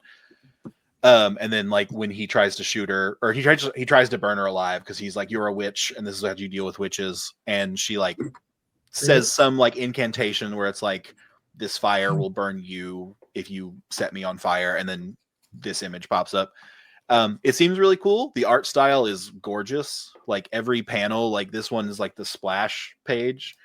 but every panel is like this detailed and just like real true to life. I don't know. Let's see. Yeah, if I'll I have to have check the- that out. That looks really cool. Yeah, it seems really cool. I want to look it up. Yeah. This is from 2016, Okay. and So I it's don't know pretty how new. long it is, but yeah. Only 9 years. Yeah. Okay, what else do we have in chat? We have Yeah, I think that's his number 4. yeah, number 4 is Savage Dragon, which Savage Dragon is a great choice from Image Comics, and I do have a little spiel about that as well that I'll be getting into here in a minute. yeah. Benjamin Stewart's is Kick-Ass. Kick-Ass is a great comic. The comic is better than the movie, but they did a good job with the movie as well, especially with Nicolas Cage as Big Daddy. I was gonna say that's my favorite part. There's Yeah. that movie. I don't care about the rest of it, but the part with Big Daddy and Hit Girl at the end is awesome. Yeah, Zoe, what's Chloe Grace Moretz. Yeah, Chloe Grace Moretz was a great option as Hit Girl. And then obviously in the comics, Hit Girl's like 8 years old, and Chloe Grace Moretz grew up a little bit faster than the comic book Hit Girl did. But like after they finished Kick-Ass, they went on and gave Hit Girl her own comic as well, and like that ran for a while. Like they wrung every bit of money out of that franchise that they could. But yeah, the original comic's really good, and the subsequent sequels don't really make sense because they kind of shoehorn them in after the original. But it's a good thing. Enjoyed Kick-Ass for sure. And then Ben said, everyone knows you throw a witch in the river, and if they float, they're a witch, and if they don't, they aren't a witch. Absolutely. If they survive, they're a witch. Easiest way to find out. My number 4 is another Wolverine analog from the Image universe, and that is Ripclaw from Cyberforce. Now, granted, there were some more egregious Wolverine ripoffs in the time that they did, that they had these Image comics, but like they were very unabashed about the fact that X-Men was the most popular comic in the world at the time. And so they had multiple X-Men teams in Image, and one of them was Wildcats, one of them was Cyberforce, but there were a bunch of them, like everywhere. And I believe I looked it up. Image had like 6 different Wolverines at one time, and one of them actually is in Wolverine's costume with different colors. But they were all in Image comics. Like there was just a bunch of them. But Ripclaw is very close to the original Wolverine in that he has a healing factor. He grows claws out of his hands instead of the like 3 claws. All of his fingers turn into claws, but he has the ability to like change, like shapeshift from like normal hands to like clawed hands. Now then he gets put into a government program that tries to like upgrade his abilities, and they give him cybernetic hands that have the ability to also turn into claws. Huge upgrade, move right there. which is why he fits into Cyberforce. Now it has a subscription to it. He's also the Native American savior. It was Ripclaw's job to save all of the Native Americans in the United States. He's originally from the Iroquois Nation, but then he joins the Apache Nation and all of the other Native American tribes. And it was his job to save them all within Image Comics and lead them to the Promised Land, which was a weird thing. But if you want to bring that Ripclaw image back up real quick, again, close enough without getting sued. So Ripclaw doesn't have the yellow and blue and black spandex that Wolverine is known for, but if you look at the shape of his head, he has the Wolverine shape with his hair. If you also look in the shoulder slashes, he's shirtless there. That is him without a shirt on. That's just his skin, but he's got these slashes from Wolverine's costume in red on his body. And then just red. He wears red tights as pants. This is what I'm seeing. I'm seeing like Lady Deathstrike fingers, right, on a Colossus torso with a Sinister head. Yeah, with a Vegeta, weirdly, Widow's Peak, and then Omega Red's like ponytail. Kind of, but like the more you dive into the art behind Ripclaw, he was very much just a Wolverine analog. I'm trying to think there was what the name of the other one was that was literally just Wolverine's costume, but we can get into that later. But so what happened is people who worked on the X-Men comics came to Image, created X-Men teams with very much the X-Men Wildcats, had Grifter, who was very much just Gambit all over again, and you see it all the way throughout. There's a lot of it, like Preacher, who is the original character that killed Spawn, and then they retconned that later. Was very much just the Punisher. But anyway, it doesn't matter. But that is my number 4, Ripclaw. Landon, what'd you have as your number 3? All right, number 3, it's Spawn. A classic Image Comics character, been around since the very beginning, foundational for the whole thing, equal parts heartbreaking and visceral, and not to mention, for most of Image Comics history, was the reason it was on the map. Like, let's be real, like, it does have some other good ones. Savage Dragon is notable, but let's be real, Spawn was paying the bills for Image Comics for a long time. Yeah, I can agree with that. He was everywhere. He's even been on this list 3 times. And I love Spawn. I really do. Do you? I do. Now, I've heard this, but I don't know if it's true. What? What have you heard? That he's a ripoff of Spider-Man? No. No. Is But it? I have these images here. What? You came into this with ammo? As like defending my client, or I guess it'd be the prosecutor. I know so little Landon, about I don't Spawn. want to comment on this because I think Spawn might make an appearance further down the list, so we're going to talk about that later. But Fair great choice on your number 3. Yeah, I really hope this bit pays off. Jen, what did you have as your number 3? My number 3 is Death from East of West. So in this comic is a sci-fi Western apocalyptic story centered around the 4 horsemen. Death in this story has a family and something goes wrong, so he has to go on a quest to rescue them. And there's just something about kind of like humanizing Death. He's got a family, he fell in love, he's trying to save them. Like, Play's got a job to do with the apocalypse. I mean, busy kind of guy. But I don't know. For some reason that just always intrigues me. Especially if you guys watch Sandman and how well of a job that they did with that Death. That's another reason why I like that character. I like it when they kind of portray them more than just like someone's coming to take your soul. I like it when they kind of make them a little bit more human. So Yeah, that's something I love about Terry Pratchett is how great Death is in his books, and how he's such an interesting character as well. So yeah, I always like a good pivot on the Death idea. I was doing my some research on it, and I saw several videos that recommended what was it, east to west, west, east of west, east of west. Yeah. But I didn't have a chance to read the first issue of that one. But Yeah, whenever you sent this image, I was like, that's a cool image. I don't know what it's from, Right? but it looks sick. yeah. Mhm. Randy, what did you have as your number 3? My number 3 is Emmett Quinton from God's Country. This is one that I had heard about before and like read the first issue. And it seems, I don't think it's a very long one either, but, and again, could be a terrible character, but he's a god who lives on Earth. I don't know how the pantheon works exactly, but he has a sword called Valofax, I think, something like that. But he is an aging god who has Alzheimer's. Well, it starts where you follow the sun. And his father is having a episode, to the point that the police have shown up. So he goes in to calm him down, and he's very aggressive, very late With his dementia. giant flaming sword.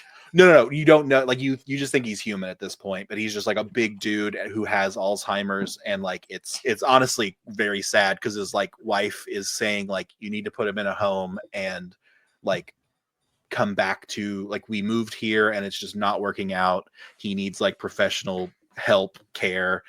And then a tornado shows up in the town that evening, and out of it comes a demon, and Oh, it's that sounds about bad. to like kill Rude. the son and his daughter, and then like this dude shows up. I don't have that panel, but like with like a huge sword that's like 12 feet long. It's a good And length. what? That's a good length. Yeah. and then like Excessive. this image, they're like when like the smoke clears, the demon is gone, and like this dude is standing there who's also like probably 8 feet tall, and the daughter's like, grandpa, and like he says, did you say grandpa? And basically the sword keeps his dementia from progressing as long as he's like making contact with it. Yeah. But and that's kind of the story, is like it kind of brings him back, but I think it's like temporary, so it's like a fleeting thing. But and then like God, at the end of the first issue, like another god shows up being like, I want my sword back. Oh shit. And then so that's, I think the story is like, do you fight for the sword? Do you give up the sword? Like, and it's supposed to be like sad, cathartic, like the family has their like patriarch back, but is it just temporary? It seems like a very cool, but maybe definitely sad. Yeah. I love that your number 3 is dealing with dementia, and my number 2 is dealing with something equally as bad. But anyway, what do we have in chat? Zandalorn says, is the darkness. Yes. What is his name? Something Estacado. God, I can't remember his first name. But anyway, The Darkness is equal parts horror and superhero comic. He's from like the Witchblade, Jackie Estacado. He's, I believe, spun out of the Witchblade comics. They might have not had been attached at all to begin with, but he has this like genetic ability passed down from throughout his family, where they get this ability to summon the literal darkness and these little like goblins that run around and help them and like do their bidding. And then if they ever have a child, if they ever sire another child, they die and their child takes their place with the darkness. And so one of the big things Jackie has to deal with as the darkness is not getting any of them ladies pregnant he's hooking up with, which doesn't seem like it's that big of a problem, but Jackie likes to go in raw, I guess. Was this a video game?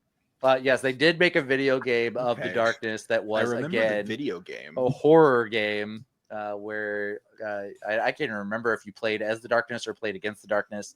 I think you played as the darkness. You played as the darkness. Yeah. But again, they were trying to make a horror film out of the darkness as well at one point. So it's like he's like a cool superhero, like tech magic armor, like is what Jackie looks like when he's wearing it. But like their intent to make like movies and video games out of it, you don't really see that at all. It's just like he has this ability to use the darkness as a weapon. But anyway, yeah. Fun fact, in the game, the film To Kill a Mockingbird is shown. The player is able to watch the entirety of the film if they remain motionless in that particular part of the game. Interesting. Interesting.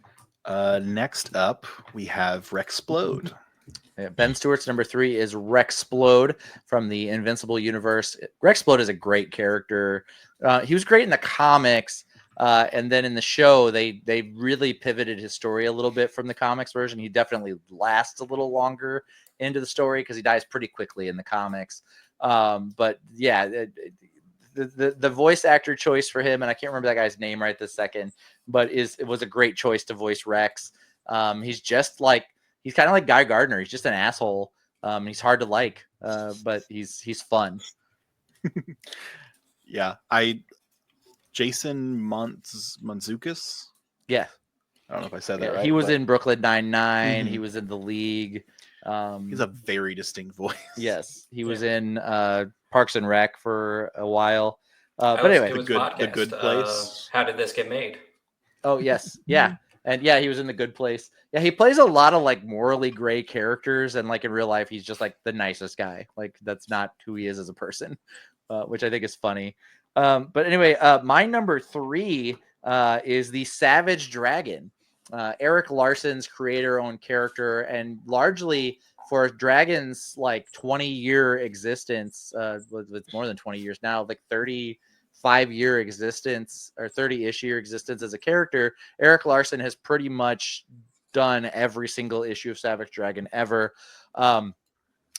Savage Dragon is not necessarily a copy of any one character from comics history, but if you look at him visually, he very much has Superman's face. He very much is drawn in a Captain America like statuesque style as a character, but his story is interesting in that he is a space warlord named Kerr who wants to take over the planet Earth, and two of his assistants turn on him, attack him, and send him to Earth, thinking they've killed him. He gets amnesia. He lands in a cornfield just outside of Chicago. He gets saved by some police officers. They bring him in. He can't remember who he is, so they make him a police officer. And he joins the police force in Chicago, which, being a giant, scary, unkillable green dragon man, as a Chicago police officer is probably really, really handy. And he goes on to be the greatest hero of Chicago. But Dragon is cool. He's also like, they did a thing in the 90s where the Image comic characters got cartoon series. So Wildcats got a cartoon series. I think Cyberforce got one, but they didn't last terribly long. But Savage Dragon was the one that went the longest out of that. Dragon follows the model of what Judge Dredd did.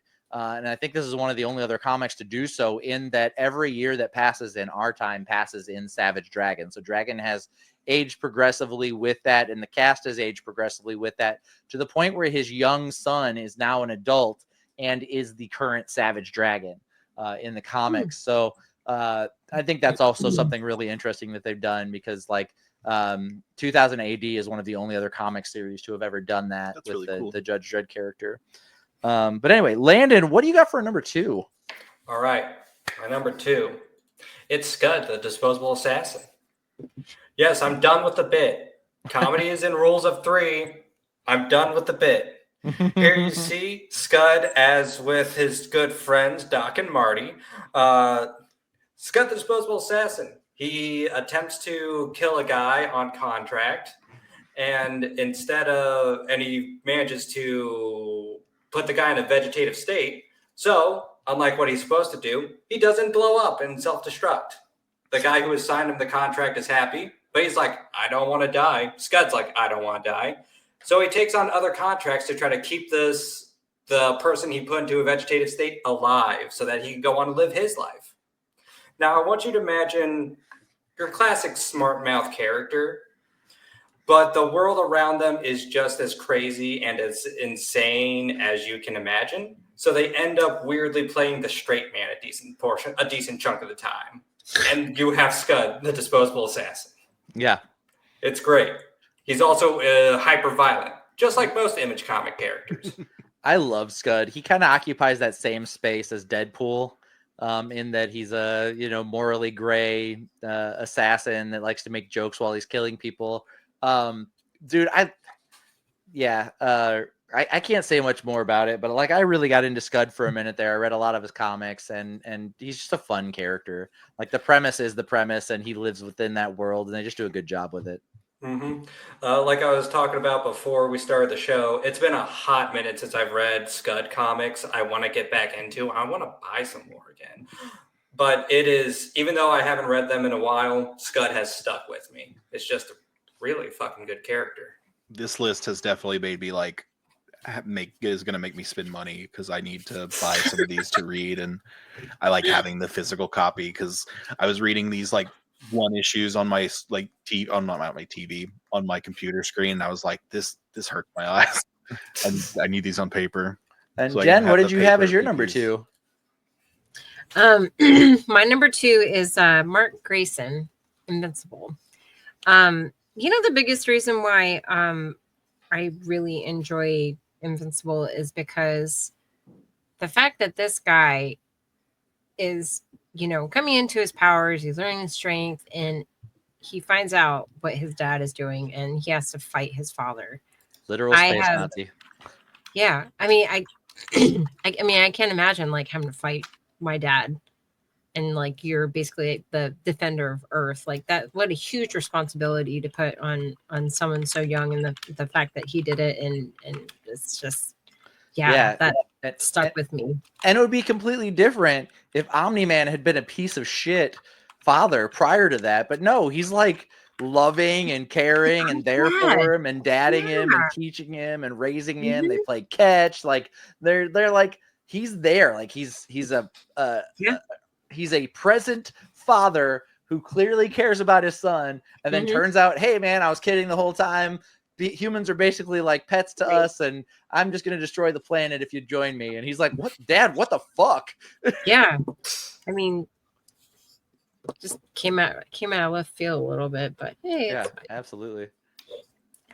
Yeah, this is a series like I hadn't really heard of before the show came out, and it seems daunting to undertake because I've tried to rent it from the library, and they only have the omnibus that's like it's the first several like a lethal weapon because of how big it is, and also like I'm like, if I check this out, it's gonna just fall apart on me. Like it's been used so much, but I definitely want to read it. But I'm also like, do I want to read ahead? But you should go ahead and read I've had ahead, things because anyways. they're not necessarily following the story verbatim for the animated series, so you're still going to get some surprises in there. But it's such a good comic. Yeah, and don't worry, Randy. If for every time you're worried about getting spoiled for something, there are 50 Invincible comic fans who will gladly spoil it for you online with or without your consent. It does not matter. You will be spoiled with something already. Yes, I know, Danny. I just can't wait for Nissa, is that her name, to come back. She seems like one of the cooler Viltrumites. Right? I've had it spoiled. I'm joking. Okay. Yeah. Sorry. She was going to be on my list and make a joke, but Jen's face. Yeah. She is. Yeah. From what I have heard, she is one of the biggest monsters. Yeah. Initially, yeah, for sure. Yeah. What do we have in chat? Wait, did we do yours? We didn't do yours. No. Randy, what's your number 2? My number 2. Speaking of, I think did you say Mega Bitch? Yeah, that's what Jen said. That's like that's a perfect segue because it's a comic called Bitch Planet. And is that where I'm from? It is. I don't think so. Well, depending on the author. Do not comment, Randy. The author. Be like, if that's what you think, Jen, then I will allow you. This is a comic that, like, honestly, there's like a little, like, not even a little, like an article at the end of it where she like talks about it, like the author.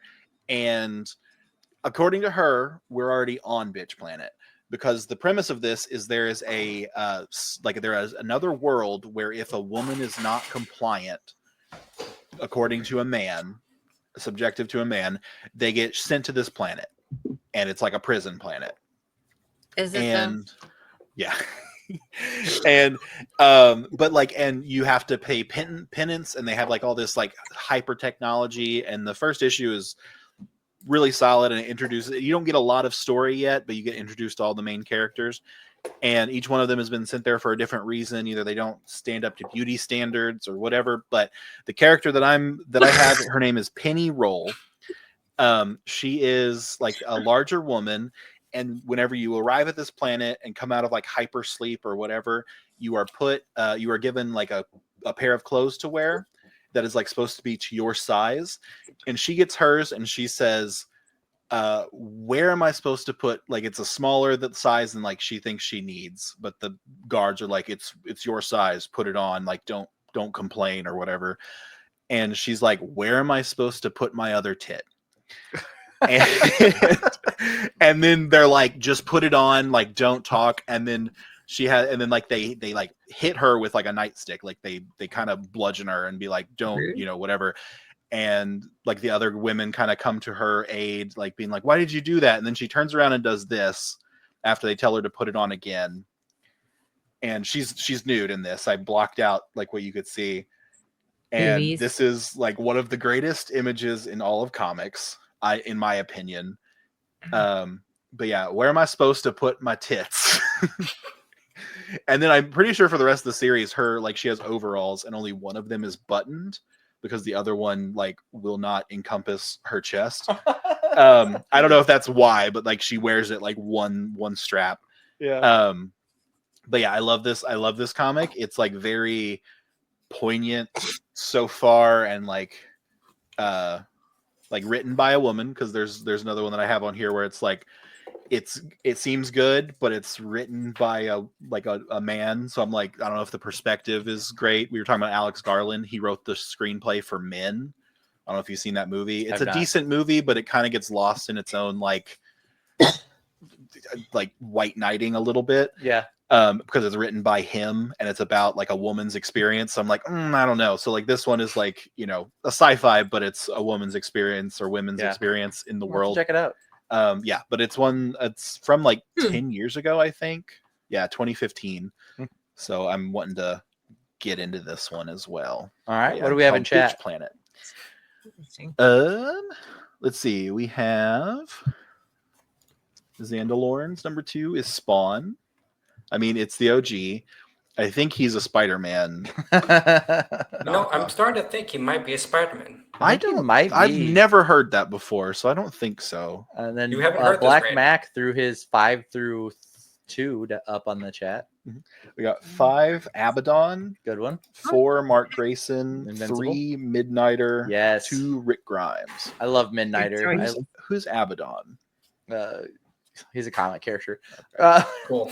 So then my number 2 is from Image Comics, very much the early days. It is Shadowhawk. Now, Shadowhawk is known, you can go ahead and throw it up there. Shadowhawk is known as Image's version of Batman. So for this one, they weren't necessarily copying Image. They started to copy Batman. Now, the thing is, it was a big reveal in the Shadowhawk comics what Shadowhawk's actual identity was, which character in the comic was actually Shadowhawk. But one of the things you were talking about, the character dealing with dementia, one of the running things was that not only was Shadowhawk dealing with being a nocturnal superhero trying to save the city, he was also dealing with being HIV positive while doing it. So in the 90s, we were in the middle of our HIV epidemic, and I think it's Mark Silvestri thought that the best thing to do was to create a superhero who was part of the HIV epidemic. I don't have a problem with that. I think it's, the nature of the story is great. I think where we really run into a problem is that he was a black man, and that it was not only were you leaning into the HIV epidemic, but you were leaning into kind of the stereotypical problem that people were seeing with HIV at the time, and then also trying to make a hero. That being said, I think Shadowhawk is cool as fuck. I would also go so far as to say that he's not just a Batman ripoff. He's another character that Marvel is known as Marvel's Batman, which is Daredevil. I'd say Shadowhawk is very much inspired by Daredevil as well in his comics origin, but just a really cool character. Huntress and Hawk Girl. I would say he's a merging of Moon Knight, Batman, and Daredevil into one character. Who's he kicking? But he just the air. He's kicking the cameraman. Yeah. But yeah, known as Image's Batman, Shadowhawk is my number 2. I really like this. Landon, are you ready to give me? Wet the pipes. Your number 1.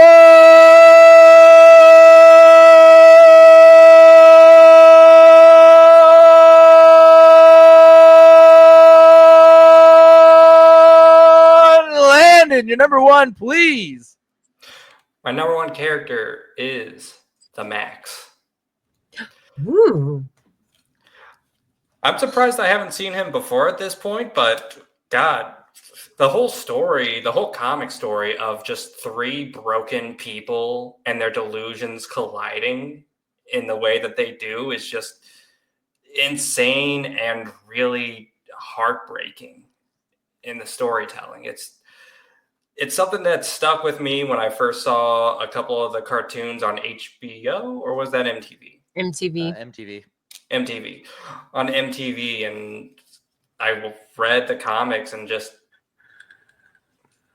it's crazy. It really just stuck with me. Yeah, visually striking too. Max was Mhm. always very visually striking. I think that the artist behind it was very good in that they created kind of like Bone or some of the comics that kind of eschew the typical art styles of comic medium and do something on their own. Like Scud the Disposable Assassin is a good example as well. But yeah, I think I think Max was just cool. I always really enjoyed it. Yeah. Plus, know a bit of perspective, or I know a bit about the perspective from social workers and how they see things. So that kind of also helped with me in understanding and relating just a little bit more to the story as well.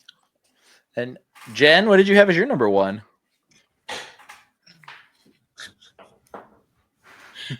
My Come number on, one Jen. is Spawn. Oh, that is a great choice. Awesome Thanks. choice. So I picked this for sentimental reasons. I remember this came out in 1997, and I remember my brother and I went and watched this at the movies after he watched it with one of his friends, and he told me so much about it. I was like, bro, I want to go. So he took his little sister to the movies, and Oh, it's, I know that the effects and everything were dated, but his cape was the most amazing thing that I saw on screen. I thought it was the coolest thing ever. And then his fights with the Violator. I mean, John Leguizamo does such an amazing job. Anyways, I'm not talking about the movie. I'm talking about Spawn. But yeah, Spawn was just, yeah, I love the character and everything that, that he went through. And yeah, the story of Al Simmons being a wet works operative who he had a very high kill count that ensured that he was never going to make it into heaven, sacrificing himself or sacrificing his soul in order to get back to the woman that he loves, in order only to be tricked by Malbolgia, the devil, into being returned years later as opposed to immediately, to find his wife has already moved on with his best friend, is such an interesting idea for a show or for a comic book character. And then characters like the Violator, John Leguizamo in the Violator fat suit for Spawn looks so good. The He's practical best. effects on it was so good. He's clowny. I loved it. And despite the initial idea of Spawn just being like a new way for Todd McFarlane to tell the Spider-Man stories that Marvel wouldn't let him tell at the time, it very much evolved into something of its own.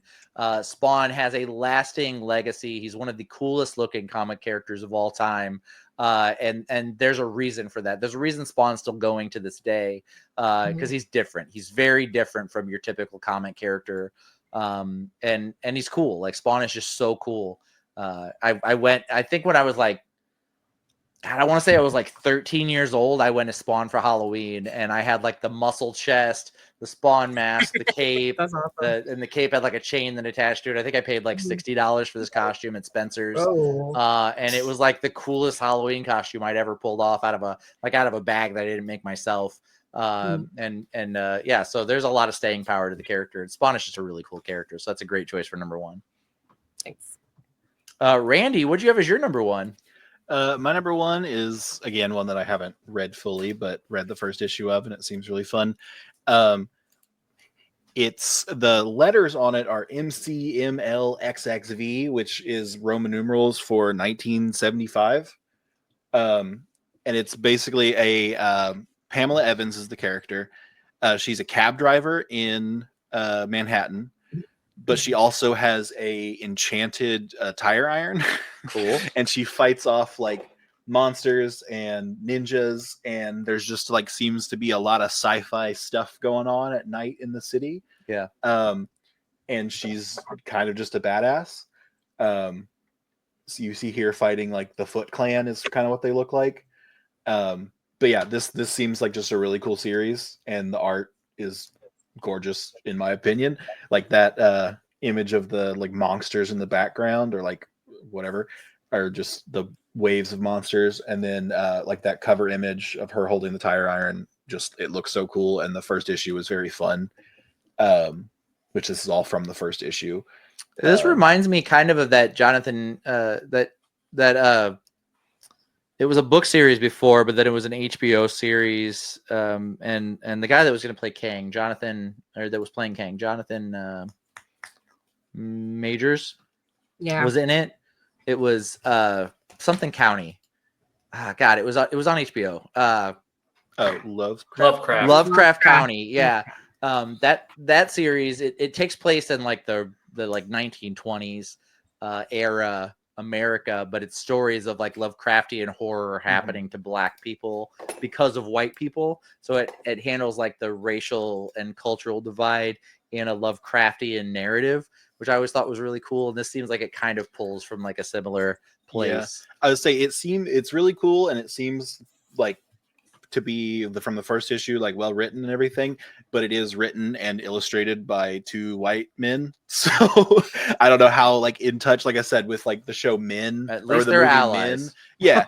So I'm like, I don't know how like true it is to like, you know, that, but it's supposed to be sort of like, rather than like a superhero, like a folk hero, kind of like, I like the image to me kind of Paul Bunyan with like not Paul Bunyan. Oh my gosh. What is his name?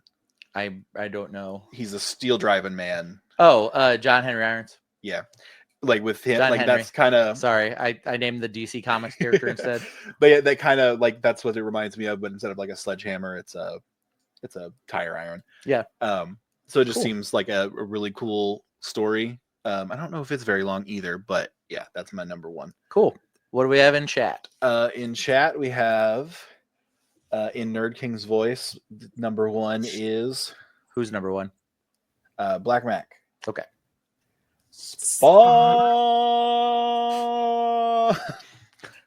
It was so good, Randy. Yeah, I don't have the pipes like you do. Yeah, for all the reasons we listed whenever Jen listed her number 1 pick Spawn, and for some of the reasons that Landon listed, whatever he listed as number 5, 4, and 3 of Spawn. Spawn is just a great character with a huge lasting legacy. I say I've never read the comic or anything, but I like you were bringing up the movie. I always remember the cape, and like I pulled up a GIF, but it's too big to show. Spawn is girthy. And Todd McFarlane has actively been trying to pursue a new live action movie of Spawn, and it has just been like every time he gets a little bit of headway in it, it like kind of collapses. But they are still trying to do a new live action Spawn movie as well. At one point, Jamie Foxx was tied to play Spawn and Al Simmons. And I don't believe he's still on for that. So I don't know what they're going to go with from here. But yeah, they've been trying to do a new Spawn film for like, I want to say like 5 or 6 years now. So moving along. I think that's all we have in here. I have an honorable mention. Right below the Spawn one. Do it. There's another number 1 right before the. Oh, sorry. Zandalorn's is number 1 is Grifter. Yeah, Grifter from the Wildcat comic series. Like I said, he is very much a Gambit analog. He's got kind of that same like roguish quality to him. He wears a red mask with black eyes on it. And his thing is that he shoots energy blasts out of his guns. But he's very much like the Gambit of that team. But yeah, good choice. Grifter also went on to like be his own standalone character and show up in like some other cartoons and stuff. Like he's had a lot of staying power as well. My number 1 is from the world of The Walking Dead. He's been mentioned a couple of times on this list already, but it is Rick Grimes, the main character of The Walking Dead comics. Rick was done dirty in the television series. I like Andrew Lincoln as an actor, but he was never Rick Grimes in the show. Like he just wasn't. Rick is the most badass character in the Walking Dead franchise. He is never outdone by anyone. And even whenever they think they've got him, they don't got him. Like Rick is his greatest ability is surviving and carrying on and just being the baddest motherfucker in every situation. All the way up to him losing an arm at one point in the comics and just doubling down with being even more badass one arm than he was with two arms. And his number one thing is that he's not a good person, but he's got people he's got to take care of. He doesn't give a shit how bad of a person he is, as long as the people he cares about are good. And it distills down to it being a couple of people, his son, his daughter. No, not his daughter. He doesn't have a daughter in the comics. His son, and Andrea at one point, because they're together, which they also fucked up in the show. And then him and Michonne. Michonne in the later comics. Those of you who don't know, in the show, his daughter survives and is one of the little ass kicker and all of that. Like she's still around. In the comics, his wife takes a shotgun blast through the stomach while she's still pregnant, and neither of them survive it. So a little bit different from the show, in that Rick just has the one kid to take care of in the comics. But yeah, a lot of stuff in season 1 that goes to Shane was Rick stuff, like him being the one to make the hard choices, kill all the zombies that people were trying to save, like making the bad decision. Shane dies really early in the comics. He's not around very long, but in the show they gave all of that to Shane instead of letting Rick have it. And Andrew Lincoln was kind of this pouty, wore his heart on his sleeve character that was crying all the fucking time and did the Coral. But that was not Rick in the comics at all. So Rick Grimes, total badass. He's the guy you want on your side in a zombie apocalypse. The one from the comics, not the one from the show. I'd rather have someone else. But without the coral, without all the, we wouldn't have all the memes. Yeah, exactly. But anyway, so this has been our hit list for the Image Comics characters. Next week, we're going to do our 5 favorite worlds we'd like to be isekai'd into. So that'll be a fun list, I think. But for this week, this has been the hit list.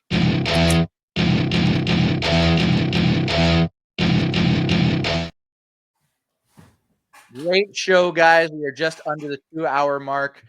Thank you to everyone that was in the comments that showed up for the show. We are glad you guys are here. Thank you for interacting, and thank you for being part of the show. It makes it all worth it to us. Landon, Jen, and Randy, in that order, you want to say bye to the folks? Thank y'all for tuning in, just like always. And audience, people actually watching us is what actually makes this a show. So without you, this would just be 4 nerdy people talking to nothing. So thank you, as always. Yeah, piggyback on that. Thank you guys for showing up, sharing your most favorite 5 Image heroes. I always look forward to the top 5 because it's always hilarious what people come up with. So I enjoy it. But yeah, thank you guys for tuning in. It's always fun. Thanks, guys. Thanks for tuning in. Oh my god. Great job, Randy. I shouldn't go last. Well, for this week, you guys have been great, and we've been Cutting Edge Hero.